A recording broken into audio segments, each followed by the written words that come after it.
నమస్తే, welcome to Suman TV. నేను మీ Prashanth. Summer వచ్చేసింది. బాణుడి బగబగలకు నగరంలో ప్రజలు అల్లాడిపోతున్నారు. ఎండవేడి ఎక్కువగా ఉండడంతో ఇటుపక్క ఆఫీసెస్ మరియు అటుపక్క చిన్న మధ్య తరగతి కుటుంబంలో ఏసీ వినియోగం అధికంగా పెరిగింది. సో అందరూ ఏసీస్ యూజ్ చేస్తున్నా వాటిని ఎలా మెయింటెనెన్స్ చేయాలో చాలామందికి తెలిసి ఉండకపోవచ్చు. అయితే ఈ విషయాలన్నీ మనతో చెప్పడానికి ఏసీ ఇంజనీర్ ప్రసాద్ గారు అయితే మనతో ఉన్నారు. ఆయన అడిగి తెలుసుకుందాం. సార్ నమస్కారం. సార్ నమస్తే. సార్, ఇప్పుడు చూసుకుంటే చిన్న పెద్ద అందరూ కూడా ఏసీస్ వినియోగం చాలా ఎక్కువగా వాడుతున్నారు సార్. కానీ దానికి చాలామందికి ఎలా యూజ్ చేయాలో తెలిసి ఉండదు. సో ఏసీస్ని ఎలా మెయింటైన్ చేయాలంటారు సార్? అంటే బేసిక్గా ఏసీ మీద అవగాహన చాలా తక్కువ ఉందండి. అంటే ఎంతసేపు మనం కూలింగ్ రావాలనుకుంటారు. ఎంత టెంపరేచర్ ఉంటే బాగుంటుంది, ఎంత టెంపరేచర్లో మెయింటైన్ చేస్తే మన హెల్త్కి ప్రాబ్లం ఉండదు అనేది ఉండదు. చాలామంది 24-23 డిగ్రీలో పెట్టుకుని దుప్పటి కప్పుకుని పడుకుంటారు. అలాంటప్పుడు ఏసీ ఎందుకండి? అవును సార్. తర్వాత కరెంట్ కూడా ఎక్కువ ఖర్చు అవుతుంది. నార్మల్గా మనం కంఫర్టబుల్గా ఉండాలంటే 25-26 డిగ్రీల్లో ఏసీ పెట్టుకొని థర్మోస్టాట్ తోటి ఫ్యాన్ ఆన్ చేసుకుంటే లోలో పెట్టుకుంటే మనకు ఆ కూల్ ఎయిర్ మనకి ఆ వెలాసిటీ తోటి తగిలినప్పుడు మనం కంఫర్టబుల్ ఫీల్ అవుతాం. తర్వాత ఏసీ యూసేజ్ తగ్గిపోతుంది. అంటే నెంబర్ ఆఫ్ టైమ్స్ అది ఆన్ అండ్ ఆఫ్ అయిపోతుంది. థర్మోస్టాట్ మీద ఆఫ్ అయిపోయి కరెంట్ కలిసి అవును సార్, కరెంట్ ఆదా అవుతుంది. మీకు అట్లీస్ట్ 50% కరెంట్ ఆదా అవుతుంది. బయట చాలా వర్క్ చేసుకొని మంచి ఎండతో ఇంటికి వస్తారు సార్.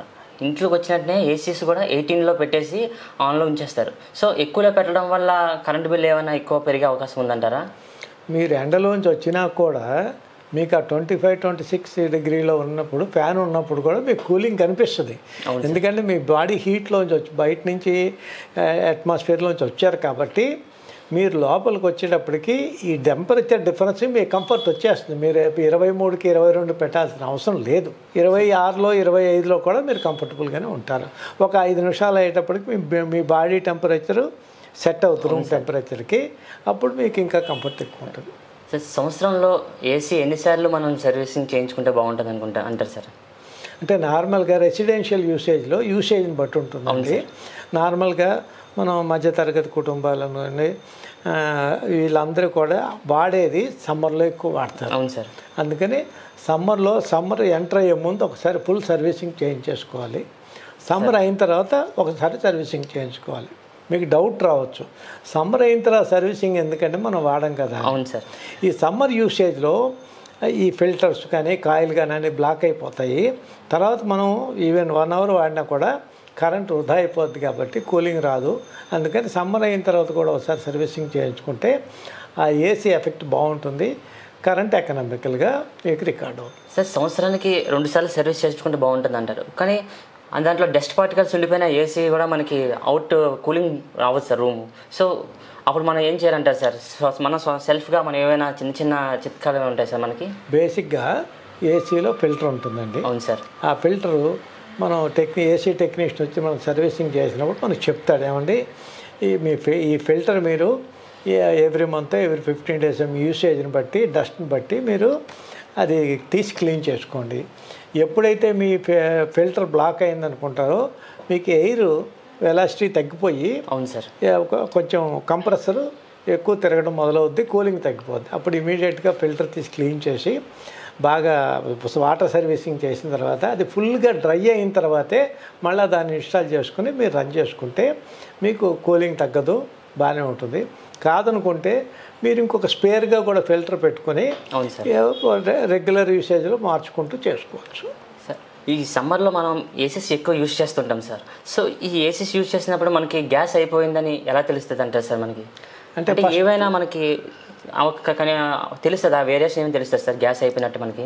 అంటే గ్యాస్ అయిపోయిందని డైరెక్ట్గా చెప్పలేరండి ఎవరు. సార్, రెసిడెన్షియల్ యూసేజ్కి వచ్చేటప్పటికి మనకేమవుతుందంటే కూలింగ్ తగ్గిపోయినప్పుడు ముందు ఫస్ట్ మనం చూసేది ఫిల్టర్ క్లీన్ అయిందో లేదో చూస్తాం. అవును సార్. తర్వాత రెండోది ఏం చేస్తామంటే మన ఫ్యాన్ మోటార్ ఆన్ అయిందో లేదో మనకు తెలిసిపోతుంది. అవును సార్. ఫ్యాన్ మోటార్ ఆన్ అయ్యి కూలింగ్ రావట్లేదంటే మనకేమన్నా కంప్రెసర్ ఏమైనా పోయిందా అని చూస్తాం. కంప్రెసర్ సౌండ్ వస్తుంది. అవును సార్. కంప్రెసర్ సౌండ్ వచ్చి ఫ్యాన్ మోటార్ బాగుండి ఫిల్టర్ బాగుండేటప్పటికి డెఫినెట్గా గ్యాస్ లీక్ అయిందని తెలుస్తుంది. సార్ ఇప్పుడు అందరింట్లో కూడా ఐరన్ వస్తువులు ఎక్కువ ఉండడం వల్ల రూమ్ టెంపరేచర్ అంత ఫాస్ట్గా కూల్ అవ్వదని చెప్పేసి ప్రజలు ఒక అపోహ ఉంది సార్. అది ఎంతవరకు నిజం అంటారు? అంటే ఐరన్ వస్తువులు ఉంటే బేగా కూల్ అవ్వకపోవడం అనేది ఏమైనా ఉంటుందా ఏసీలో? అదేం లేదండి. రూమ్ టెంపరేచర్ని బట్టి మన ఎయిర్లో మన అవుట్ సైడ్ అట్మాస్ఫియర్ కనుక మనకి రాగనట్టుంటే కూలింగ్లో పెద్ద తేడా ఉండదు. మనం వేసిన ఒక 15-20 మినిట్స్ కల్లా కంఫర్ట్ జోన్కి వెళ్ళిపోతాం. దాంట్లో ఐరన్ ఉన్నాయి, లేదంటే టీవీ ఉంది, లేదంటే ఇంకేదో ఉందంటే ఎక్సెప్ట్ హీట్ కలగజేసేది, వేడి కలగజేసే వస్తువులు ఆ టైంలో వాడితే మీకు కూలింగ్ తగ్గిపోద్ది. అందుకని ఏసీ రూమ్లో ఎప్పుడు కూడా హీటర్స్ కానీ వార్మర్స్ కానీ పెట్టకుండా ఉంటే మంచిది. సార్ ఇప్పుడు మనం చూసుకుంటే ఇంట్లో కానీ ఆఫీస్లో కానీ చాలా రకాల ఏసీస్ యూజ్ చేస్తుంటాం సార్. ఒక ఏసీ నుంచి మనకి ఎంత టెంపరేచర్ బయటకు రిలీజ్ అవుతుంది సార్, బయటికి వేడి?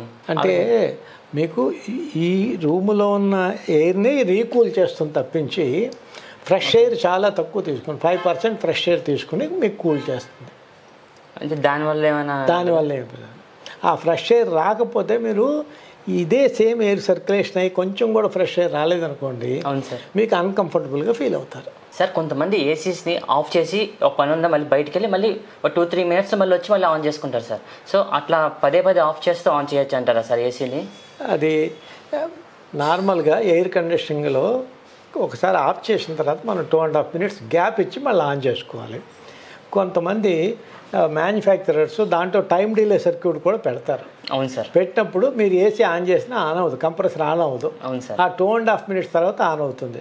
బై మిస్టేక్ కొన్ని ఏసీలో పనిచేయలేదు అనుకోండి, ఓవర్లోడ్ అయ్యి ట్రిప్ అవడానికి అవకాశం ఉంటుంది. అందుకని అట్లీస్ట్ ఒక 2-3 మినిట్స్ ఒకవేళ ఏసీ ఆఫ్ చేస్తే 2-3 నిమిషాలు ఆ తర్వాతనే మీరు ఆన్ చేసుకుంటే మీకు కరెంటు ద్వారా ఇబ్బంది ఉండదు. ఏసీస్ కూడా రిపేర్స్ తక్కువ అవ్వడానికి ఏమైనా చిట్కాలు ఉంటాయి సార్? అంటే మనం ఎలాంటి మెయింటెనెన్స్ చేస్తే బాగుంటుంది అంటారు రిపేర్స్ తక్కువ? రిపేర్స్ మెయింటెనెన్స్ అంటూ సేమ్ అండి, ఫిల్టర్ క్లీనింగ్ ఒకటే main important. Servicing periodical servicing చేసుకుంటే ఆ ఎయిర్ కండిషనింగ్కి లైఫ్ పెరుగుతుంది. రెండోది ఏంటంటే మనకి రెగ్యులర్గా ప్రాబ్లమ్స్ రావు. అంటే మనం టైం టు టైం సర్వీసెస్ చేయించుకుంటే ఏసీ పనిచేస్తుంది, కరెంట్ తగ్గుతుంది, ఓకే సార్. రిపేర్ కూడా రాదు.